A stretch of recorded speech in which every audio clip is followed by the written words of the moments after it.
coming up on your latest edition of Circle Back.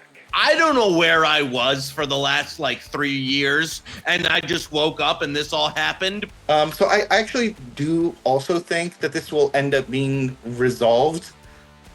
So I just want to point out that people... Whoa, hold on. To me, there's just no fucking chance this is happening. He doesn't understand that betting 750, which is above FanDuel's limit, is another tell that he is doing better, because that would mean his account is above 100%, which FanDuel only does to who they perceive to be losing better. Yeah, I actually want to say something totally crazy here. I hope people don't follow this to a T and then literally go broke. Disclaimer. The content presented in this show is intended for entertainment purposes only. All opinions expressed are those of the host and do not necessarily reflect the views or opinions of any individuals or organizations mentioned.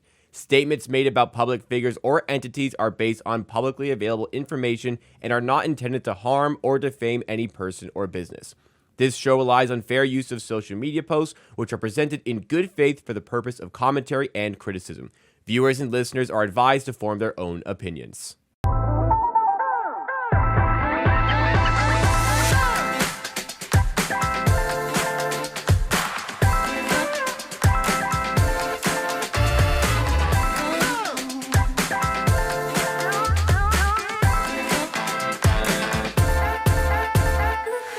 Circle Back here on the Circles Off channel. It's part of the Hammer Betting Network and presented by Kalshi. This is the show where we uncover the latest and greatest stories from gambling Twitter. And we've got quite a show lined up for you today. The big theme of the show is pick sellers and the worst of the pick sellers. And it's just a reminder, there are people out there actively buying picks off these people, and maybe you're one of them. And probably you shouldn't be. And we've got the main crew of the three of us, myself, Jacob Gramegna, your host here at Circle Back, and lead producer at The Hammer. We've got bottom left corner of the screen, Chris Dierkes, Flup No Lied. And we also have in the bottom right, Joey Knish.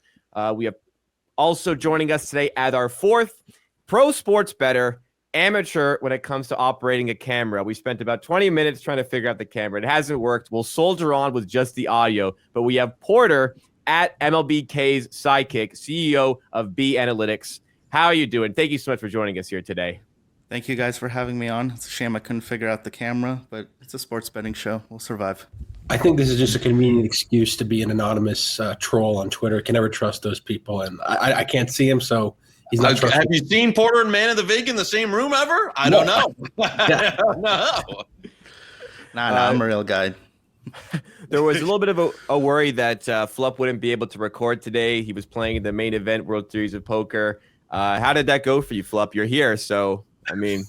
Did not go well. Did not even make it one day. I think the post on Twitter jinxed me. I was out within 2 hours. Not ideal. Not a fun ROI. I didn't know about this until recently, but had I been aware you were playing, I still would not have been concerned over your ability to appear on the show today. I appreciate that. Doing so from a hotel. But we're going to start off with what we think is a good tweet from Ongo Gablogian at Armenian Bettor, very well known in gambling Twitter, says your ability to pay a figure on Your ability to pay a figure on time without excuses alone can catapult you to the upper echelon of the gambling world. There are many people who don't model and don't even have a crazy high value prop that do very well in this business simply because their word and their money is golden. So like I said, this show today is going to be about the worst of the worst when it comes to pick sellers. But it's just a showcase from Armenian Bettor here that the gambling space is so bad that the bar is very low. And it's very easy to stay above that bar. Porter, you definitely wanted to talk about this. We'll lead off with you as a guest. What did you think of this tweet here? So yeah, I actually originally commented on this post. It's extremely fortunate for most people in this industry that serious professional type people aren't really, for the most part, in this industry. Because in all honesty, this is truly the lowest common denominator. And it's accurate, the fact that this puts you a step ahead of everyone else, and you're known as just an honest, legit, the money's good person. It's incredible that already puts you ahead of, who knows, 90+% of this industry. Yeah, it's wild. I mean, I commented on the same type of principle, and I kind of when I was first starting to get serious, like that's probably how the reputation. It wasn't because I was a fucking genius or had some great thing. It was like people knew there was a solid reputation. We get paid out every week and was handling it like I was kind of running it like my own small business. I know as both you guys kind of do, and it's like that, as you said, gives you such a leg up over most people that in so many people in this industry, even people that would like consider themselves professionals, they're either over leveraged, have too much risk appetite where they can't pay out, or they're just straight up broke, or they're just doing it on on credit and that. So yeah, it's I thought great way to summarize that from Ongo. And you know what? I'm jealous that I didn't tweet that out myself, to be honest with you. Yeah, you've got enough bangers, Knish. Yeah, I mean, look, somebody else can have one. Yeah, I really think that it's truly just a wildly disproportionate amount of people in this industry. They're just broke. So it makes sense that this is happening. Those other points you made are spot on too, but really, I just think people are broke. Effectively, they have some kind of degen in them where they're dumping the money. It doesn't matter if someone's making money for them. Long story short, I really think it boils down to people don't know how many people who seem to be successful in this industry are just not. It's that simple. Yeah, I agree completely. And one thing I just like to add, you guys hit a lot of these points well, is I think being proactive in terms of settling is very good. I always try to, when I have a new partner, reach out immediately after the bet settles. Hey, I can send this now. If you want to roll, let me know. That takes the onus off of them of feeling like they have to come after me for the money, and it really helps smooth things over. And I slightly disagree with you, Porter, there. I don't think for a lot of people it's necessarily that they're broke. It's more maybe that they're disorganized. And I think if you're organized as enough, then you'll have all the tabs. Like I know how much I owe everyone. I have a spreadsheet up, all the tabs, what's owed to me, et cetera, et cetera. It makes life really easy, so I can just look and figure that out. Other people, maybe if they're doing it by hand or if they have a notepad, it might not be as easy to settle and know what's up there. Yeah, I mean, bookkeeping's probably nearly non-existent in this industry for most, which ties into like they're not really professional. A lot of people think this is just click a button, place a bet, when really there's a million other components. Not a million, but you know what I mean. Lots of other components to this business to being successful. I'd love to know if any of you have like a horror story working with somebody that you want to share. You maybe not necessarily, you don't have to name names if you don't want to, but is there any horror story of what not to do that you can share with us?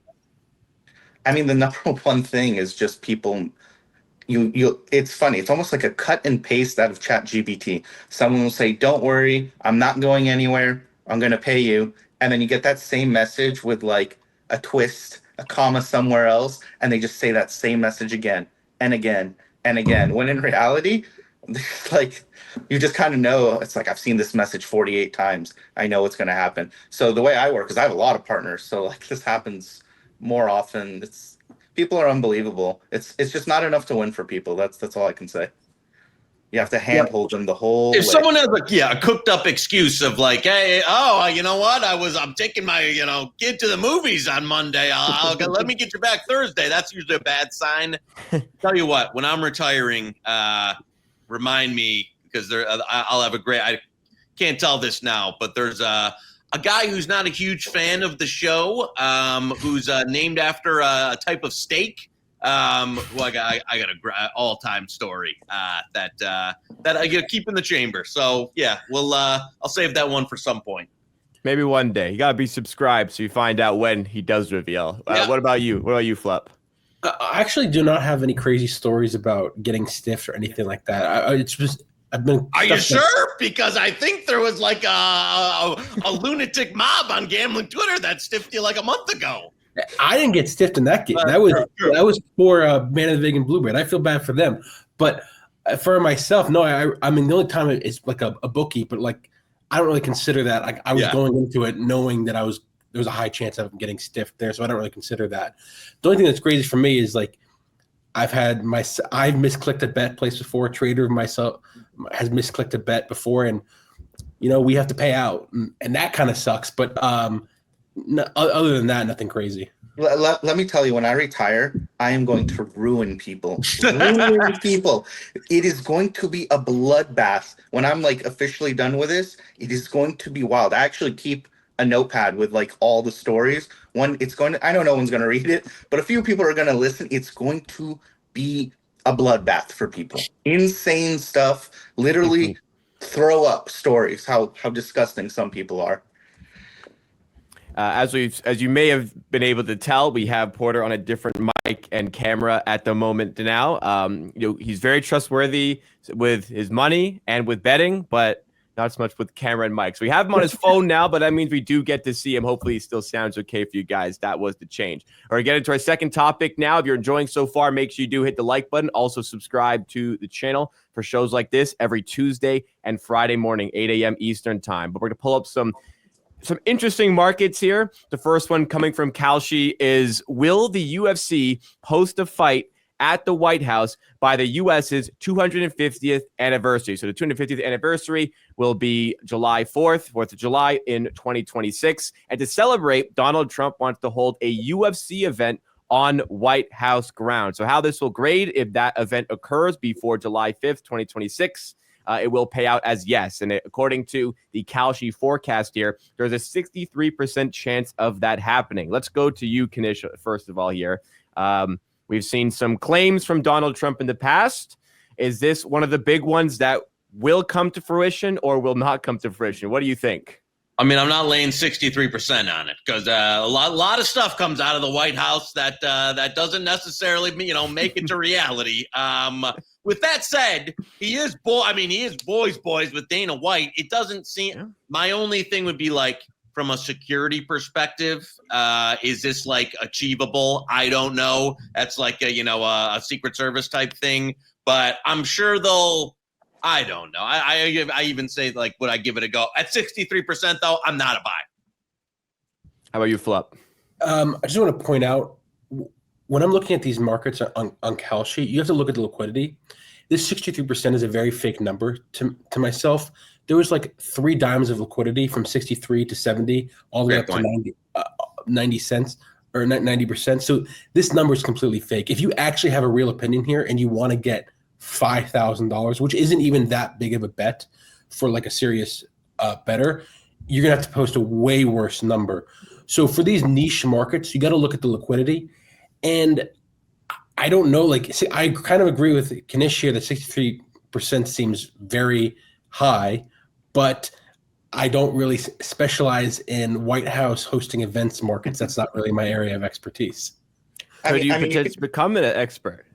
I mean, you can actually see in the spikes how little that style of graph that's only over 3 days. You can see someone just bought and, then sold. So you see a lot of you can see the liquidity is really low. And by the way, that's kind of a good way to bet for all people who aren't maybe originators, kind of pay attention to liquidity in markets. And usually if liquidity is low, you're better off, deciding a position there than when liquidity is really high, which means it's a little bit sharper of a line. But, exactly. Yeah, exactly. I just wanted to pull this up. Sorry. Go ahead, Flop. Go ahead. I just want to point out, a lot of people get rooted in what the market thinks. There is no market here. I mean, I know people said it's 63%, but that's not a real market. Like, there's way too little liquidity to be considered a real market. So don't use, if you're a top-down bettor, don't use that as how you form opinions. And not even this market in particular. There's a lot of other markets that have similar liquidity. I just wanted to pull this market up because regardless of the percentage, to me, there's just no fucking chance this is happening. I mean, on top of the security aspect of it, which Knish talked about, just the logistics of this actually happening, a UFC event on White House grounds. What are we even talking about? There's just no way this can happen. Well, maybe in Kalshi, I'll never say zero, but there's no way. Come on. But maybe in communist Canada, you guys can't figure it out. Yeah. We're in free country here, Jacob. What would be the equivalent of Canada? Could we do a hockey game on Parliament grounds in Ottawa? That would be a nightmare. I guess, if it's going to happen, if anyone can make it happen, it's Donald Trump as president. But this is just an absolute nightmare. I don't know. I personally don't see it. a market with a lot more liquidity, which we have a much better idea of where things are at, is the pro baseball champion. So who will win the World Series in the MLB? The favorites, big favorites right now, are the Los Angeles Dodgers, the Detroit Tigers in second at 12%, 20% for the Dodgers, 10% for Houston, 10% for the Yankees. Speaking of Canada, my Blue Jays all the way up to 4% out of nowhere. A nice little 10-game win streak, I think it was. Wanted to go to you, Porter. You do work in the MLB. Just on the topic of the MLB. Yeah, so I want to say positions you like, or potentially just the way the season's going. What are your thoughts? Yeah, I actually want to say something totally crazy here. I hope people don't follow this to a T and then literally go broke. So I'm of the opinion with the APY, high yield over here going on, that you can take relatively larger positions on more likely events to occur. So we're talking about, like, if you scroll down, you'll see like 3%, 2%, 4%. There's like some teams, it had some jokers, Marlins. There was some liquidity. I would say, and I used to tell people, futures don't really make sense if you're not beating a T-bill. But now you actually get to combine 1 or 2% here on the really safe plays. Now, look, if you take enough 1 or 2% plays, you will eventually go broke because one will go wrong. So I'm not saying to do this, but maybe people should be looking into pulling a little bit of their money out of high yield saving accounts and taking long positions at 1, 2%, 98%, 97% spots. I know that's a recipe for maybe going broke, but you can manage it. It's not like overnight something can jump 10%, 12% in a market like this. So I used to really be against people betting futures. It just kind of made no sense to me. A lot of people, that's all their liquidity. But now I'm thinking maybe people should start moving some of their high yield savings accounts to Kalshi and taking positions on, short odds or long odds, because you could bet yes or no here. And these are markets. I mean, you need to target the right markets where you're not going to lose 7, 8% overnight. There's no possible way that a 2% spot becomes a 10% spot. Which, by the way, doesn't mean you're going to lose, but then, maybe people hold and something goes really wrong. But I think this Kalshi is a real opportunity for a lot of people to get a couple 1, 2, 3% on top of their, high yield saving accounts. I know Fozit is scrambling to go make some big bets right now. When he listens to this, so we're going to see about 30 Kalshi tickets on you heard it here. To win the World Series for $800,000 to win. You heard it here, Fozit. Hey, you're making those bets. You say that yourself. They're minus EV. We'll start making them futures bets, and maybe you have some plus EV positions. What do you think about using Kalshi as a savings account almost, Flup? Well, I really like this a lot, and this is a big reason why I made my Cavs bet on Kalshi, because I was calculating it out. With it being held up for like over a month or 2 months, that extra interest I'm earning is actually a few cents better than other books. It pushed the price up for me almost 7 or 8 cents, so I'm getting a better price. And now if you think about like the MLB World Series, this is going to settle in 4 or 5 months from now. That's a huge boon. I mean, this could be upwards of a 20-25 cent move, and just by placing it on Kalshi. So even if the price isn't as good on paper, when you factor in interest, it will actually be better. So this is why Kalshi has been one of my favorite places for futures. And I kind of disagree with the parking it in 98, 97% things. I think Porter, you set people up to get to just yeah. No. But listen, that's not true. There are specific markets. The Marlins cannot move from 1%. I don't see the bottom, but Marlins can't move from 1% to 8% overnight. Now I understand that it's on people to manage their positions, but I just meant long-term markets that don't have a lot of movement are a lot safer, assuming they're going to be properly managed. Then also people won't be able to find EV positions like you're about. I'm sure that's about what you're trying to recommend right now, but yes. That's not applicable to maybe to this listening audience, sure, but there's plenty of people who think they're in EV position and all of a sudden they're buying into a market that's moving 5%, 6% overnight, and then what I was talking about totally doesn't apply. Right. I just worry that if people start going into blind with 98, 99 cent positions, and then they could get. And that's why I prefaced it. Don't just blindly do that. Yeah. I just think there's better ways to park your money. What I would there say is. Yeah. If you don't even have to do the 98, 97%, but if you like a future, a lot of times people have said, hey, don't bet futures because you tie up your capital, yada, yada. And I tend to agree with that. But with getting interest, now I think it becomes very applicable. And in Kalshi, you can just remove the position too. You're not locked into like a future bet on a FanDuel or DraftKings or Caesars, whatever. The one thing I will say to that is people got to be a little worried. You still have to pay fees on when you sell a position, and then might not be liquidity there. So just be a little cautious. Which is why I mentioned these bigger markets, Right. The bigger markets, absolutely. A lot of the talk here, why we're proudly presented by Kalshi here at Circle Back. If you want to sign up, please go to the link in the description or just go to the QR code that I have on screen right now. Get involved with a tremendous product for sports bettors. We'll be back here in just about 30 seconds here. Sit tight, and we'll have more from Circle Back. Hey everyone, Jacob Gramegna here, lead producer at The Hammer and your host of Circle Back. Do you want to know the best way to support what we're building here? Check out our sponsors. Seriously, we are selective with who we work with. We only want to team up with brands who offer actual value to bettors. We're not shilling junk, no miracle picks, and no knee brace endorsements, just yet. If you enjoy the show and want to help us keep growing, then check out the links that are in the description and see what we've got lined up for you. Every visit helps, especially when I have to upgrade Knish's mic setup for the 10th time this month. I'll put it that way. Now we're getting into the meat of the episode where we're really discussing the worst of pick sellers and the worst of the people in the space. And we have one here that was brought up by Josh's Reeds, who is also a pick seller, but shedding light on another pick seller at Joke with 4 E's and an underscore.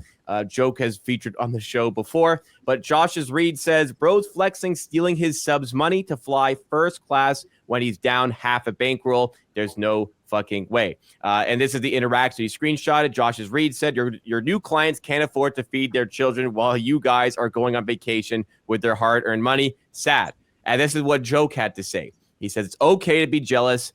I live a better life than you, little guy. Actually flying first class to Spain next week.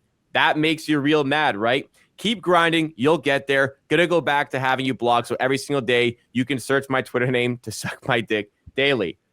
Then he deleted the post after people like at BAanalytics said this is not a great response when accused of just living off people's sub money. And Josh's Reed says, no way, deleted this tweet admitting BTB steals money from people. Oh my God.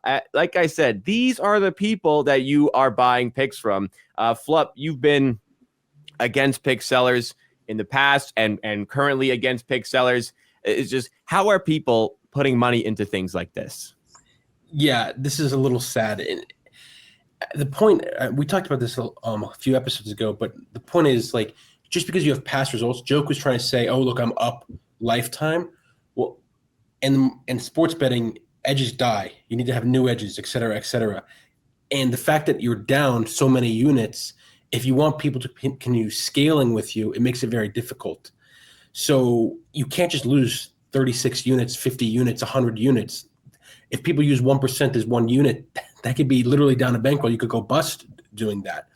And while people have the right to criticize you for being down, if they're paying customers, it's a very bad look to now flex your wealth when your wealth is derived from selling picks. So I think it's just really bad look, and it shows that these people might not be so successful at betting, but more successful at sales.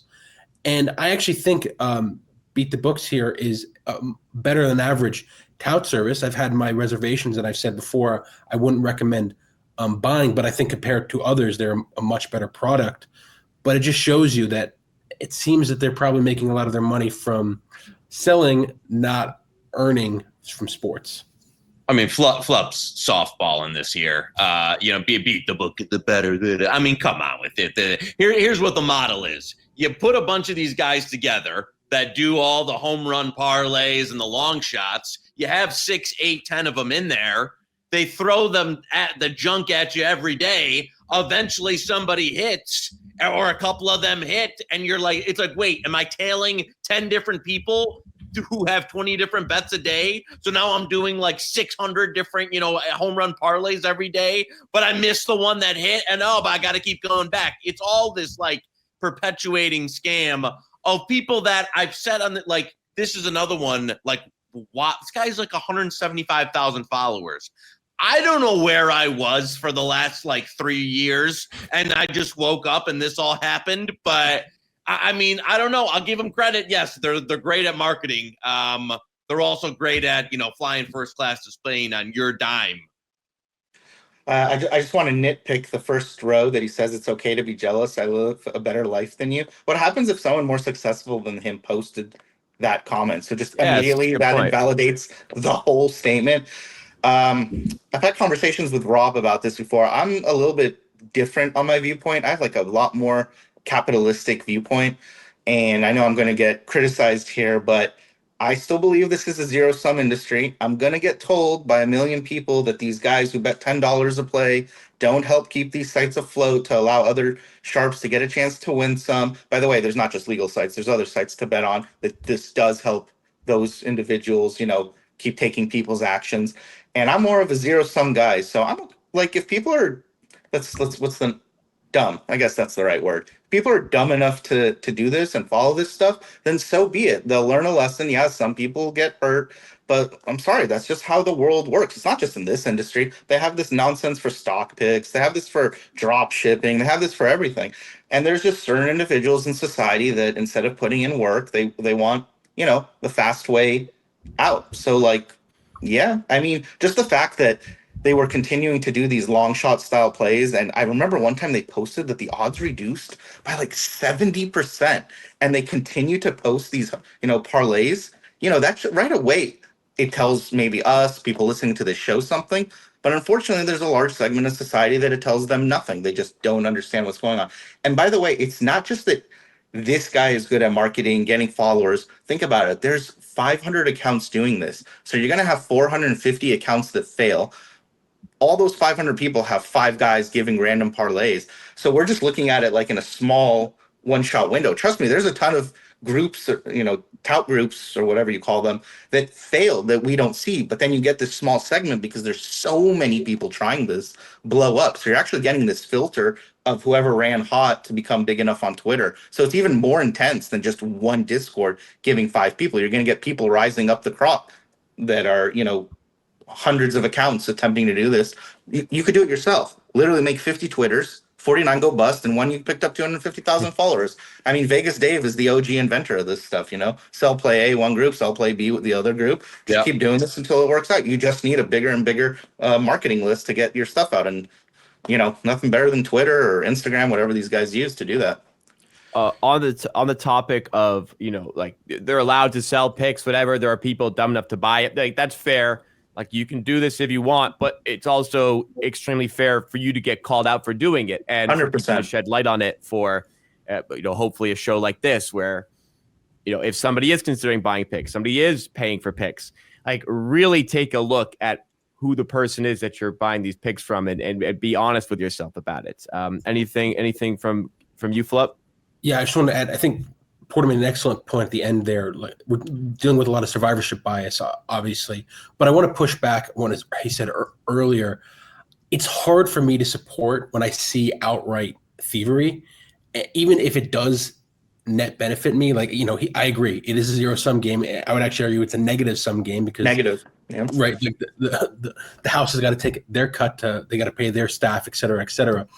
But there's so many more people that are just like, I've got friends that just like, they want to punt $25 SGPs on football. They're doing it by themselves. I don't care if they lose. I do care if people are trying to win and getting bad information, and it makes me feel bad. And I don't think it affects me enough that I should remain silent. I'd rather say something to hopefully help them in some way. So Nothing wrong with saying something. I feel like most people should have an obligation to their circle of friends, and then at a certain point, that obligation, besides letting people know this is most likely not going to win, that's fine. But the real obligation is to your circle of people that, at least in my opinion, to not be chasing this stuff that's just most likely not going to win. Well, we've gone from flexing subscriber money to literally, potentially, allegedly faking bet slips, faking wins, faking screenshots. We have All In Abe with a WAP badge besides a pick selling service. Says ran up $250,000 the last 48 hours. 5 months left to join of 2025 to change your life and escape your corporate job. Very, very dangerous claim, I would say. Asking you to join with the link. Posted a bunch of screenshots from FanDuel, but there was a slip up in this screenshot that I'm showcasing here. It was a Mike Trout and Corbin Carroll 2-leg home run parlay plus 1,382 odds, and it says $750 to win 11,115. It was pointed out by Pads Pro Better, who says at PADADISO says inspect element fraud touts are the nut low plus 285. Plus 285, which were the odds on the parlay here for both Trout and Carroll, equals plus 1382 on the display. But the actual FanDuel payout is plus 1382.25. Shockingly, All in Abe here, who untagged himself, by the way, of this reply, here didn't actually bet $750 and therefore didn't win 11,115 because the actual winnings would have been $11,116.88. Cool at WAP Sports logo. All in Abe actually doubled down on the stance, saying congratulations on being R-word, posted in the premium before the game started. Feel free to join the court to win some parlays, brother. And it's a screenshot of the parlay without featuring how much money was on the bet. It's literally just a recycled screenshot of the parlay. Pads, I see your reading comprehension is as good as your math because, yes, what was being called out was not whether or not this was bet. It's how much was actually placed on this parlay. I would also wager that this was not $750 that was wagered on this parlay and many others the same. Kind of scary how easy it is to fabricate a screenshot like that because it would be very easy for somebody to fall for that. Porter, what are your thoughts on this? Yeah, I mean, let me say something crazy. Maybe we have something to learn from this, that somehow this is not convincing people that this isn't legitimate. I mean, there's certain groups of people that when they see facts, they come to a certain conclusion. And there's other groups of people, when they see facts, they don't even get to the next step. They might not even see the facts. They don't understand what's being written.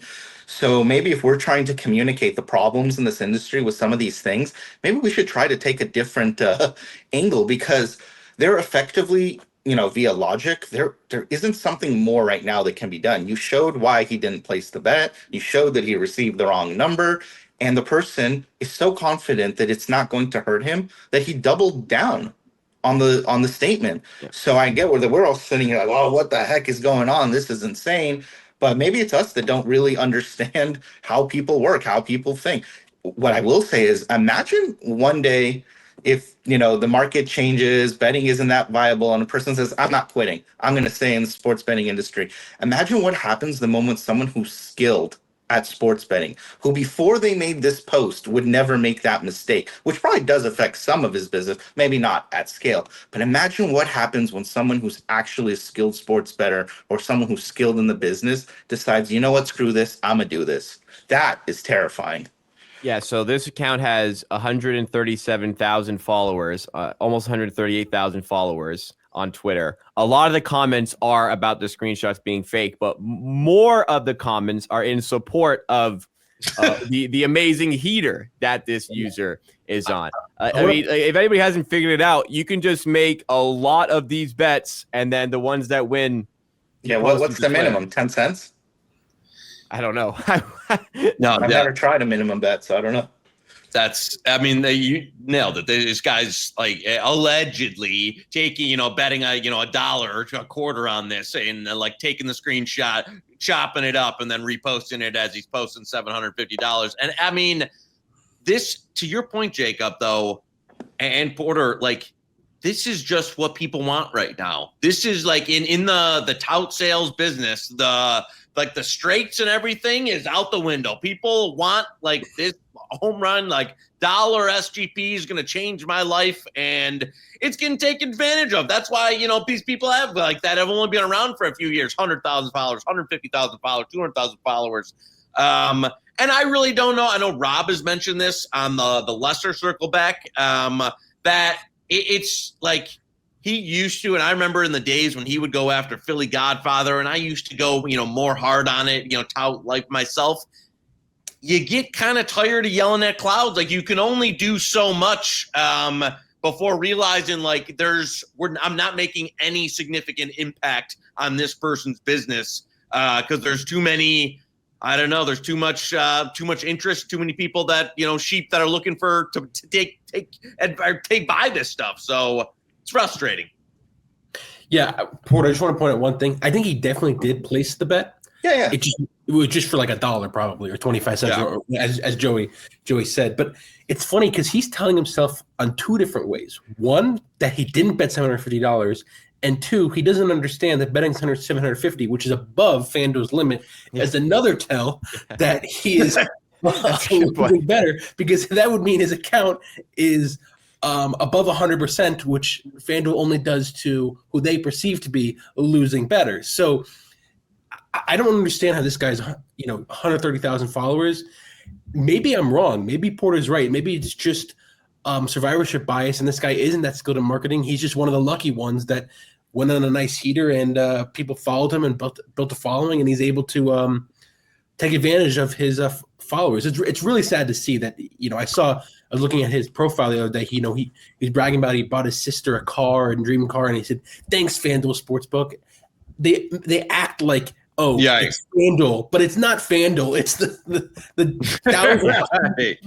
And look, FanDuel doesn't feel an obligation. They have a social media team that they look at this stuff. Maybe not everyone, but they've seen plenty, and they don't feel any need to point that this is wrong, because that's kind of how lottery works. They want to sell people a dream, right? We still have the lottery, and I think it's in every state. Sounds like a bad deal, right? You get 20 cents on the dollar, but government's like, give me mine. FanDuel's like, give me mine.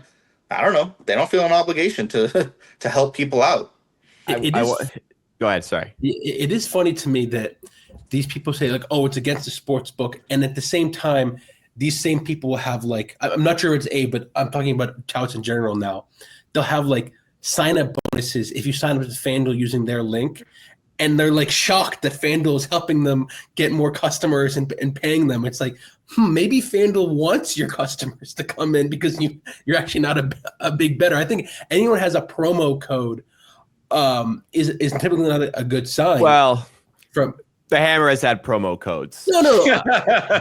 Absolutely, but we're not selling picks. There's a difference here. FanDuel is actually a relatively sharp book compared to the other books. They can earn off of sharp action. Mm-hmm. They've fully been admitted that they don't and they will limit people, but they can move lines off of it.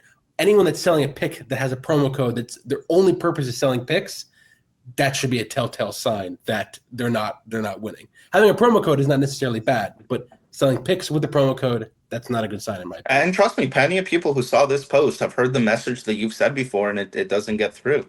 Yeah. That's a skill. Some people have that ability to communicate and in a special way to different types of people. This exists, by the way, in what's a good example? Poker. I know a lot of pros will laugh at Phil Hellmuth, but then he has an incredibly high understanding of how to beat very bad players, where compared to maybe a player that's not the most elite, but better than him, don't have that same conceptual understanding of how to interact with certain individuals.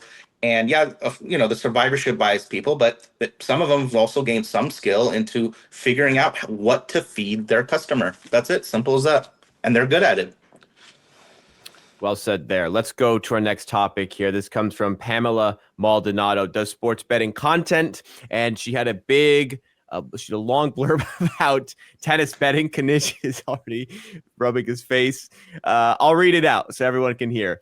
What no one else shares, the truth. So here's mine. My job, give bets, but I'm recognizing signs of emotional tilt. So I'm taking a break from wagering on tennis before it gets there. I love tennis. Some would say obsessed, but I'm feeling frustration tied to outcomes because the business side is hitting a rough patch. It's poisoning the joy. Really, though, it's not that deep. I'm nearing tilt that I can't figure out tennis right now. Golf is still profitable and football is on the horizon, so there's no need to force bets on tennis just because my ego and bankroll is bruised. Recognizing the current lack of success in tennis and stepping back is how I'll stay in the game long term. You know me, transparency, cool bro. I saw a lot of the replies here were given props, given respect, don't force plays, all that stuff. Knish, I'm assuming you're going to take this in a different direction. I mean, first of all, I can't stand anybody that does long tweets on like every single fucking tweet is automatically like one of the most annoying people like you can imagine. And Pam is a long tweet addict.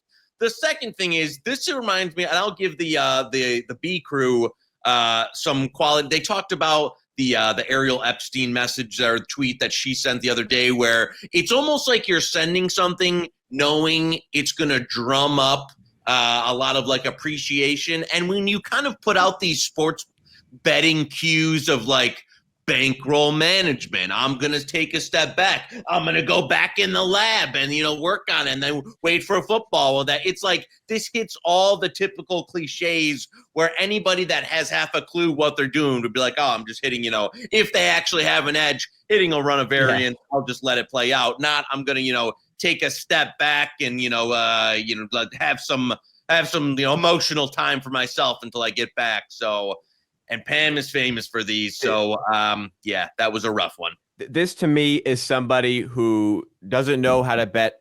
This is my opinion. This is somebody who doesn't know how to bet tennis effectively. And instead of outright saying that, they're coming up with all these excuses to their followers. Like, listen, it's just not happening right now.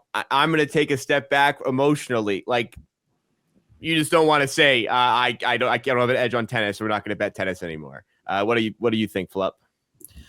I'm going to take it in a different direction. I don't want to be. This might be hypocritical of me, but I actually support this. I think I don't like. Okay. I don't like the. I don't What's like. We have Kirk, the sportsbook simp. What would this be? Yeah. Look, I think she's had a lot of other negative things about her, but this is actually good in my opinion, because sometimes if you're like an actual handicapper or an originator and you aren't doing well and you're tilted and you might be pushing spots that you shouldn't, taking a break is probably optimal. And coming from her, it sounds bad, but I got to give her credit. I got to pretend like I don't know her past and you don't even believe what you're saying. You don't even believe what you're saying. Context is also important. No, sure. But I would say this. At face value, it's a good tweet, in my opinion. With the context, no, this is like very, like Joey nailed it here. But at face value, this is a good tweet. And I want to I don't want to attack everyone just because I don't like them or they do some other bad things. If they have a good tweet, I want to be able to support it. So I do support this tweet at face value. I think it's good to take breaks. If you're originating, if you're like having a process, like for someone like myself, and I assume Porter's the same, I don't think this makes sense for us. I've gone on massive downswings before, but I can't really tilt. The process stays the same for me. I'm not like analyzing games or anything or going to be pushing spots. It's just like originators send me bets, I move for them, or I'm chasing steam in some way. It's like the process stays the same. But for an originator, I could see it. Yeah, they always have those funny memes like 0%, 50%, 100%. So like 50%, when you go on a bad streak, what the like theory, what you're supposed to do is just do everything the same. But real 100% strategy is actually you up your betting to more plays, to more volume, so that you get to the long run sooner. That's like big brain, when they do those memes. Yeah.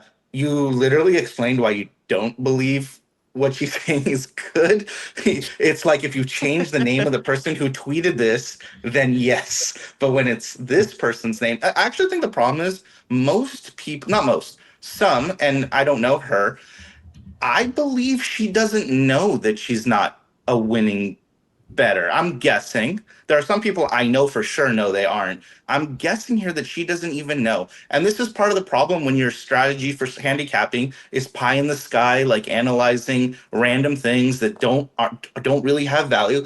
So she actually doesn't even know what to actually say. So this is a script, and you've seen this script a million times in this industry. When someone goes on a down streak that I can't wait for the next sport market, like Knish said. And this is just like a really common formula. You say something positive, you say something that looks good. I have this nice guy theory where it's just better to do bad and then apologize because you get your views, you get your clicks. She's famous too, you know.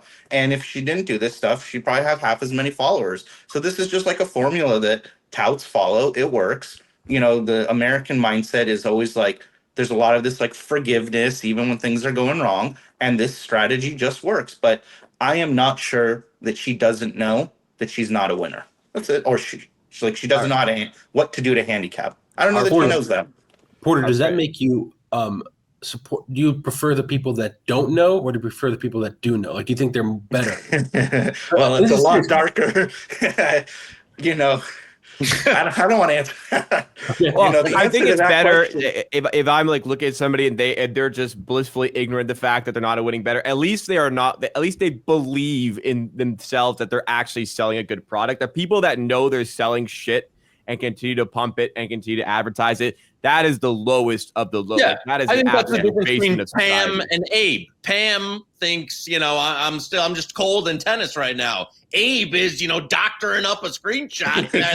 Exactly. 2 cents to scam a bunch of 100,000 people.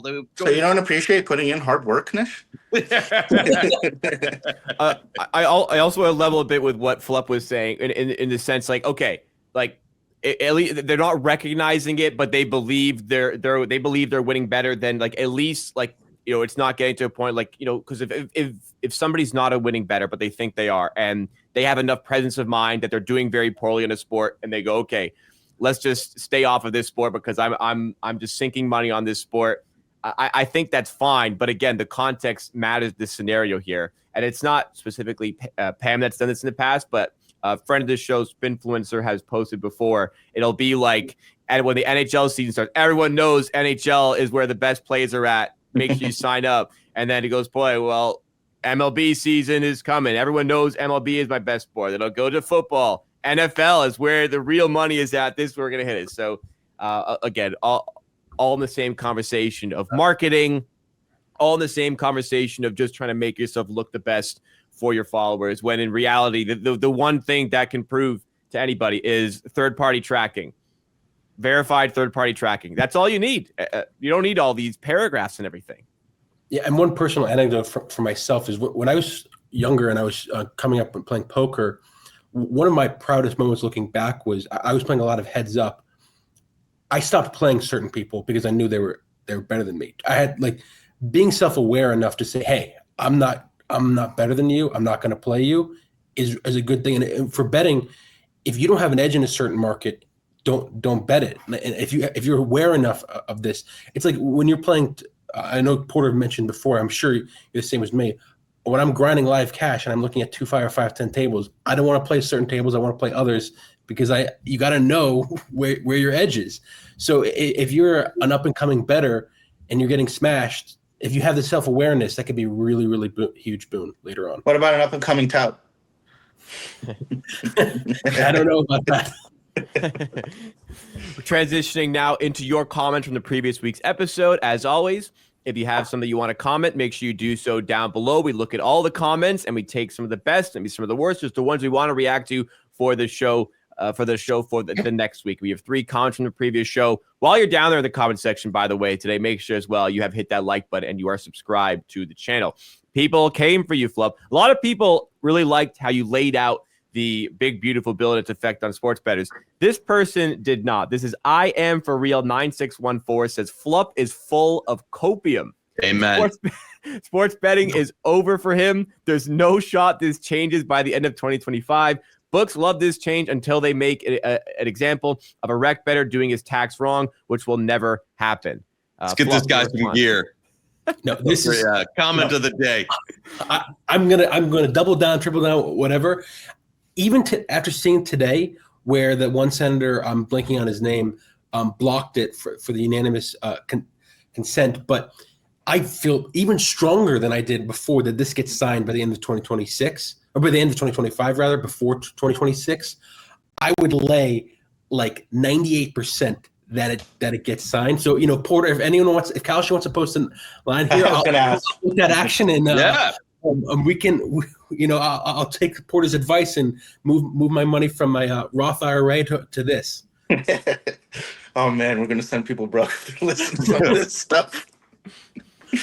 Next comment comes from Hibiscus Flower FC. Says, as a professional poker player who plays in high win rate and fairly low variance games, this barely affects my bottom line. This is also in reference to the bill. I think everyone was in agreement this would have a huge effect on poker players, but this individual would say otherwise. Hopefully, though, they will change back to the way it was. Sports bettors and high roller tournament players, quote unquote grinders, or anyone with low edge, high volume are screwed, though, it seems, without a change. Chris, you did an amazing explanation on this new provision on the bill. I hope the fix is as easy as you said. So good follow up there. But on the topic of poker players. This is the tweet of the day, not that other one. This is the tweet of the day. Appreciate that. Comment of the day. Yes. Yeah, comment of the day. Sorry, comment of the day. There's no bias whatsoever. I just thought I thought it read well. I appreciate that. I did a lot of research into it, and I'm hoping. I still feel like it'll get changed. We'll see. The Senate's working. The House is working. The thing that gives me the most confidence, and there's no real objections. There was one senator today that objected to the unanimous consent, not because he didn't support it, because he was trying to jam his other agenda through, which is a massive difference. It's scummy behavior, in my opinion, and I'm very tilted that he did it. But that's not a true objection. Everyone knows how much money they're going to lose with this bill. They accidentally unloaded a bomb. They got to fix it, and they have plenty of time. So I still feel good. To be young and hopeful, dreams ahead of you. Awesome. I miss those days. Who are you trusting here, Knish? Do you think this is going to get squashed? I mean, I'm from the difference from a week ago. I would have been on the portals. I would have said absolutely no way. It does seem it's got enough momentum now from serious sources.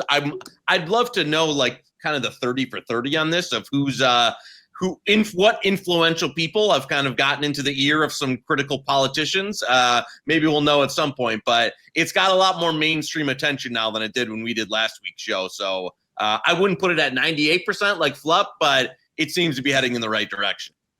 Go ahead.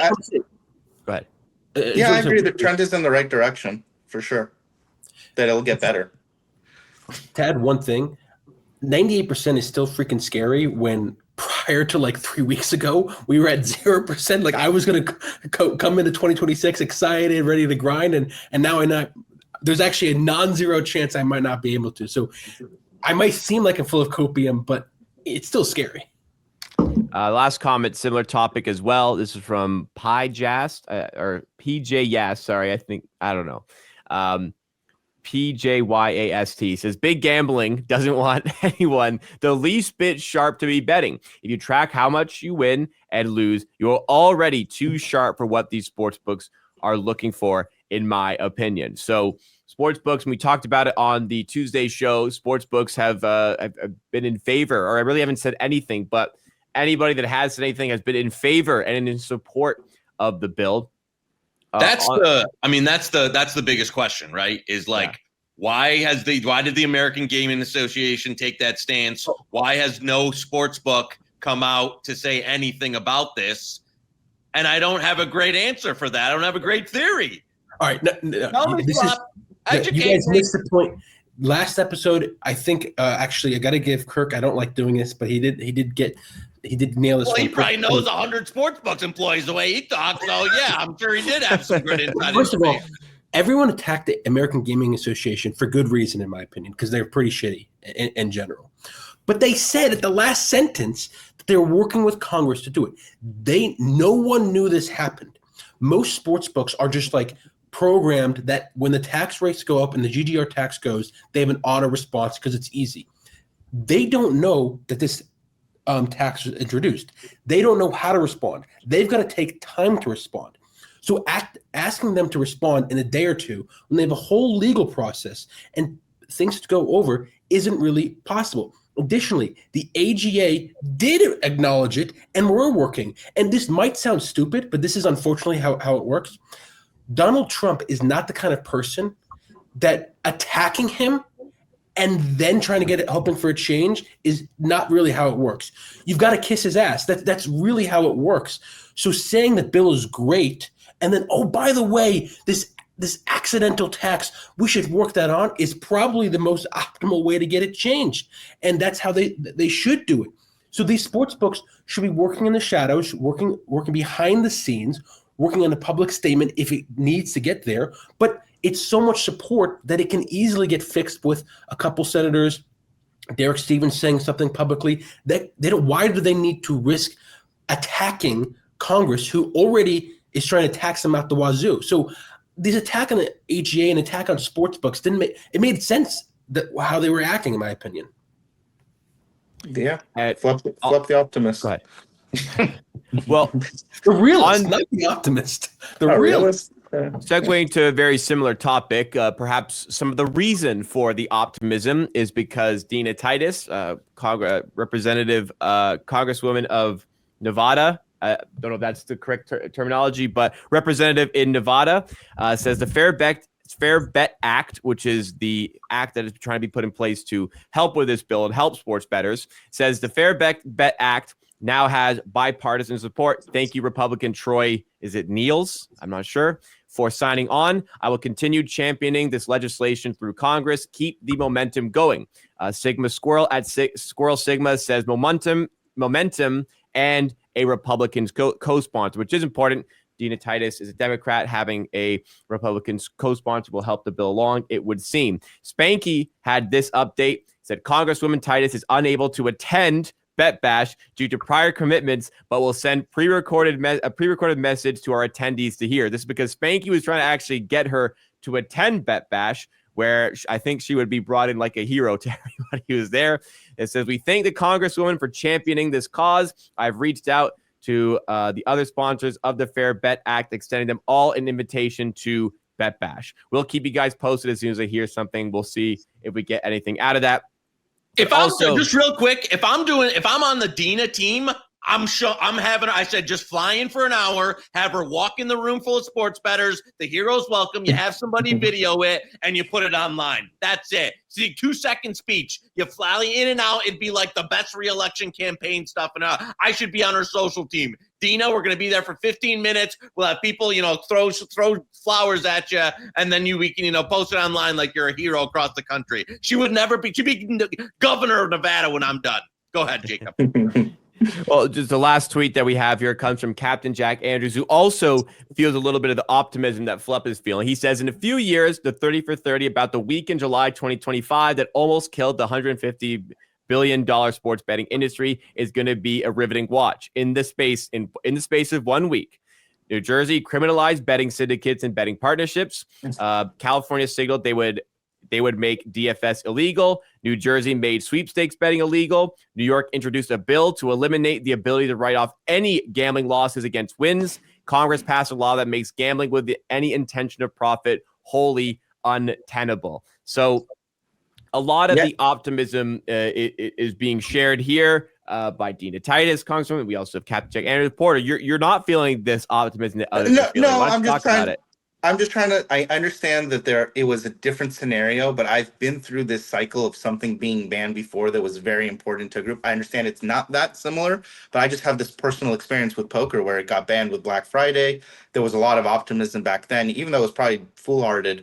I do want to say this story is so crazy that we are, but most people are not even speaking about the betting syndicates criminalization, sweepstakes being lost. Think about how big those 2 points would be. And yet it's effectively at a 0% talked about. You don't see it anywhere, really. I mean, on the show now, but we're doing that alone work. Is insane how big that story is. With California, coming along with the sweepstakes stuff being illegal. It's funny that they use DFS because originally that meant something else, but they mean like sweepstakes betting, I think. It is crazy how big those 3 points are, but all we can talk about is this like nuclear bomb point, which we should be talking about. So I actually do also think that this will end up being resolved. So I just want to point out that people. Whoa, Porter. It's hope for the best, prepare for the worst. You don't want to send people into like a battlefield blind, right? I mean, this is too big of a deal, and how bad it is to just sit there and it's all rainbows and sunshine, because the logical thing to do is to repeal this bill, Like, don't get me wrong. There's one thing where, logic says obviously, and then sometimes like, wait a second, why don't those guys understand that parlay is paying out the wrong price, therefore it's a fake slip? So we're in this little bubble of logically this is literally insane to pass, but Congress does a lot of insane things that people don't understand. That guy objected to it. Now, there's no way it was going to pass because he wanted to add some like random religion exception. It's just kind of like nonsense. So when you start seeing a lot of nonsense, it hurts the hope a little bit. But again, I just want to point out how big, and by the way, I was told and did some research, how New Jersey operates is the basically deciding factor of what other states do. They're ahead of the ball game. So we're not even talking about the laws that they changed there, which are not good either, which are actually very bad. I mean, a lot of people rely on sweepstakes betting, like that's their thing. So it's crazy that is somehow a small story, and it is in comparison to this effectively destroy every pro or even breaking sports. But actually, so I was joking when high stakes poker, like 100 clients, is literally going to be fund millionaires and like Euro, Asian, Canadian guys, no American people playing whatsoever. So those guys, they're probably happy with how this like tax is working out because, oh boy, high stakes poker is effectively impossible to be with this law. I know it's a sports betting, but it's really insane for high stakes poker tournaments. Well, I'm going to be honest here, Porter. All I heard was Flupp is right, and then I was waiting for an apology. I was getting attacked about being an optimist, but I just heard you say Flupp is right. He knows everything. He's smart, and then I didn't hear the. I just said I forget. I wish I was young and optimistic. I didn't say anything else. But in all seriousness, you made some good points. I think you got it dead on here. The New Jersey banning syndicates or sharp bettors. Talking about partnerships. Talking about it. Yeah, that is terrifying because if other states see this as a good thing and they follow suit, that really kills sports betting. And that is a real threat because the casino lobby would get behind it. And I would make the argument that it boosts revenue because I think as a pro bettor, we're a net negative to the sports betting ecosystem. It's better we take money out of the ecosystem, whereas Rex they put it in to more tax dollars. So that's very scary, and that's a very good point by you, Porter. Yeah, I'd say the only thing, Clay, is like you got to deal with the nuclear bomb federally first, and then start like taking, because if that thing stays in and passes, I think then you have almost every state just then copy and pasting those regulations themselves. If you can get that overturned, then you kind of get some momentum going in the right direction. And then maybe that takes people in New Jersey, in New York, and kind of like carries that on. If I'm doing my Flupp impression here, you take this repeal, you carry the momentum on, and then you go fight some of these other things that aren't getting as much publicity in those states. So hopefully that happens. That might be a little too optimistic even for me, but I think that, as you said, the first thing we got to deal with is, the federal level and then get to some of the individual state stuff. At least you're not like party pooper Porter over there. I mean, he thinks everything doom and gloom. You guys talked about betting partnerships, which kind of helps us transition to our next topic, a little bit about multi-accounting and P2s or more like P400s, because this conversation arose from Slightly Plus EV, who says just went over $500,000 in profits. And this was somebody we referenced on the show in the past week. I forget which show specifically, but it might have been Tuesday. Anyways, it was about this person who was showing a lot of profit, but doing it all on limited accounts. That's why we had this user here, MadLoot, at MadLoot2, who says, just get more accounts if you're limited. It has a photo of himself with 12 phones all open to a different sports book while sitting at a bar somewhere. And then it went even further. Another reply from MadLoot was a video, which I'm not going to play the video. You can go find it. But in the video, he must have had 100 phones in his hotel room. I have the photo here of the charging station needed for all of them as well. It looks like electrical fire, like a battle station. All of this from the hotel room. He says, I need accounts. Can you help me? Greatest loophole ever. I know I get limited though. Need new phones and accounts. This is, I don't know. I've never seen anything like it. Flupp, have you ever had experienced anything like this?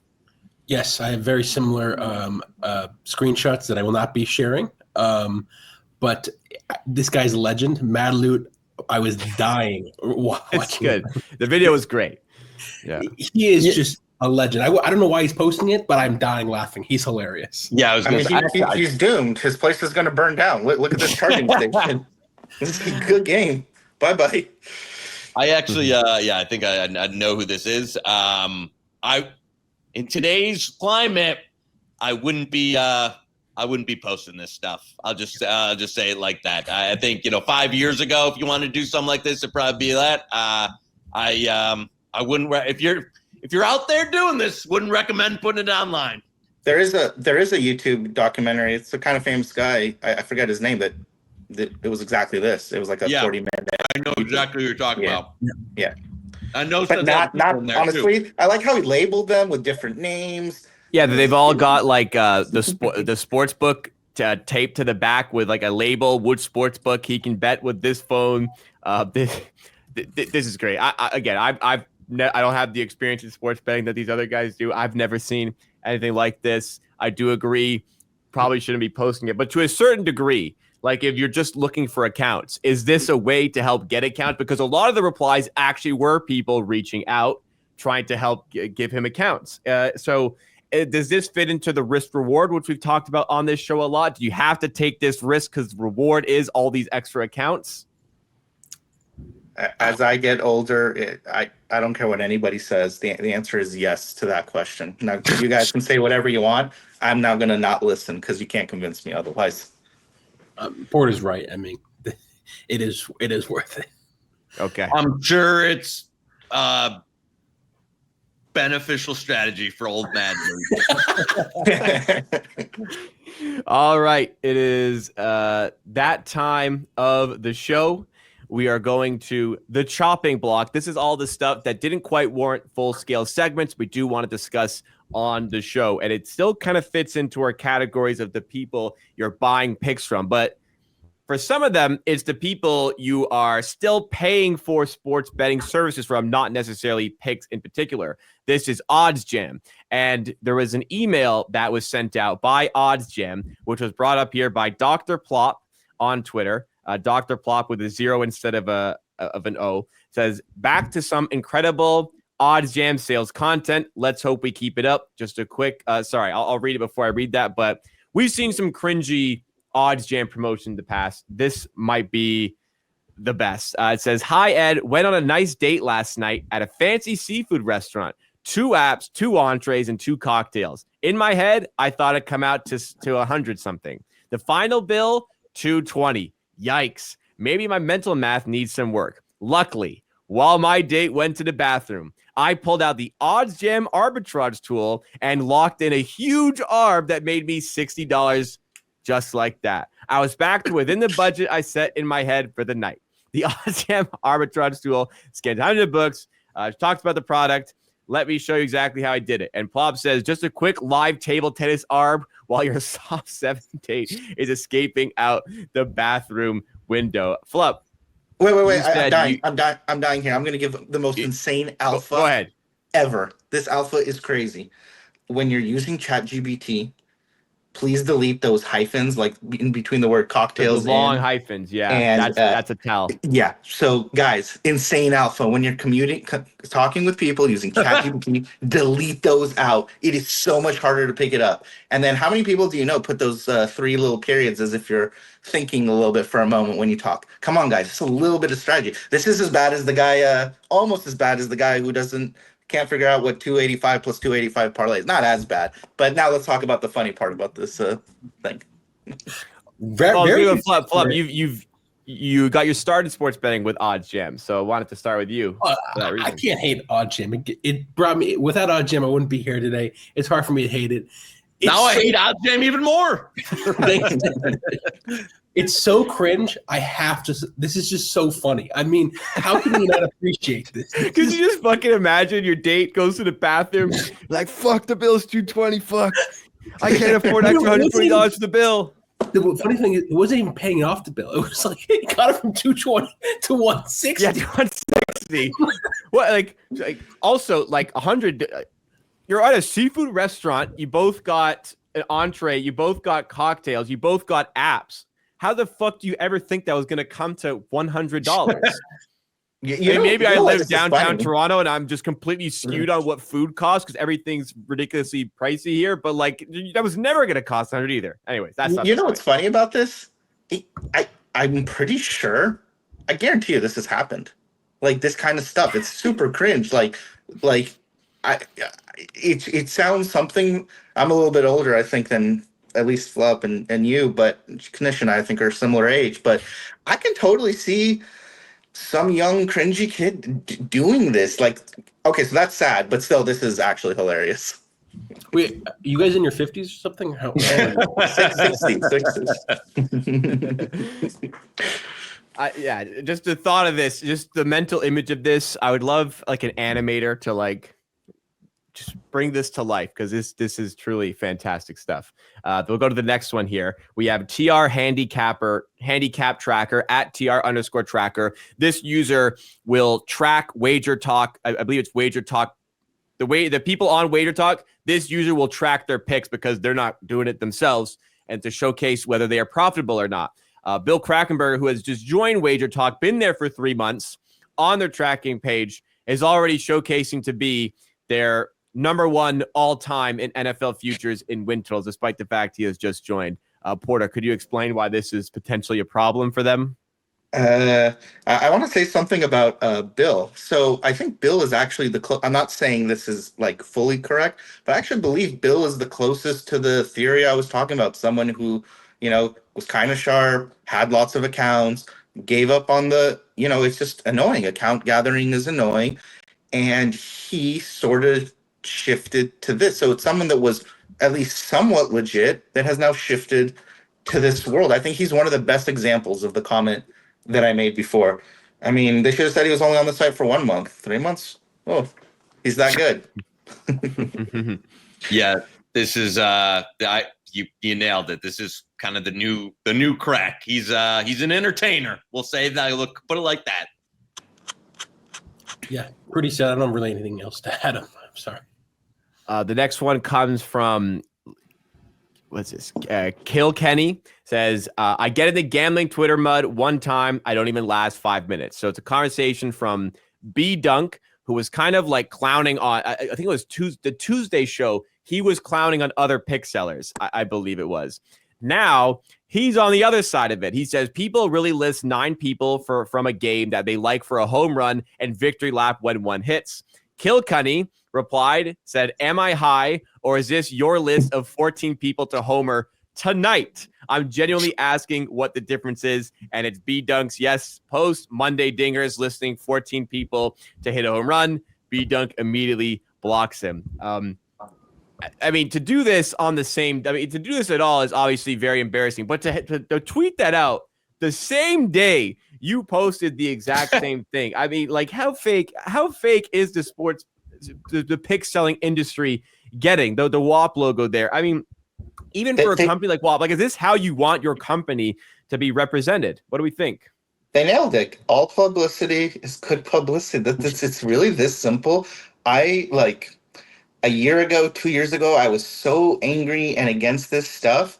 But honestly, seeing this helps me wake up to how individuals in this industry think. And it is, for me, very hard to understand that. But as you see this more and more, I want to say for the listeners of this show, maybe, I'm not saying to do this, but this type of behavior, there is upside to understanding what is going on here. But honestly, this is just, it's also just hilarious that this is kind of, it's almost funny. It seems unreal. It's just like, how? But it's funny.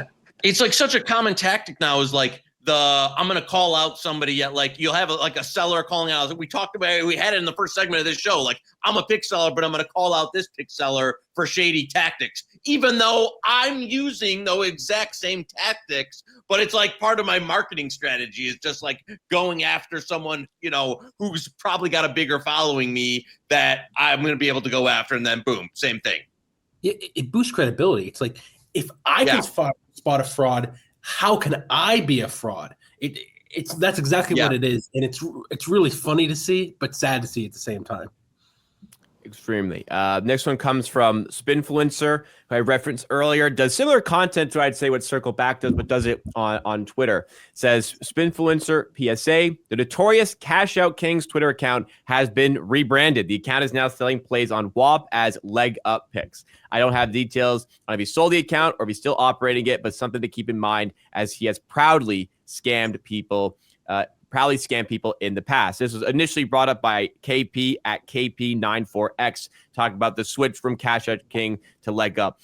Does anyone have any stories from Cash Out King that they can recall? Is this anything famous to bring up here? I was thinking potentially Knish.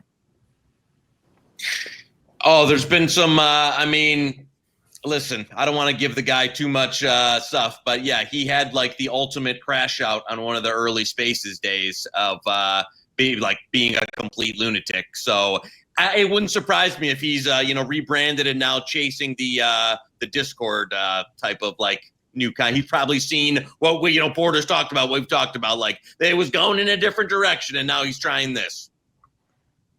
And the last one that we have for the show today, perhaps in line with everything we've talked about. This is from Fix the Baseballs at Sports for Casuals. Says the best gambling Twitter accounts are the least followed, by the way. So I'll open on this. Not on this show. Knish, you have the largest following here, if I'm not mistaken. You're not mistaken. I guess it depends like what that's very subjective, because like there's some people out there with 100 followers that are, like making 7-figure sports betting. Yes.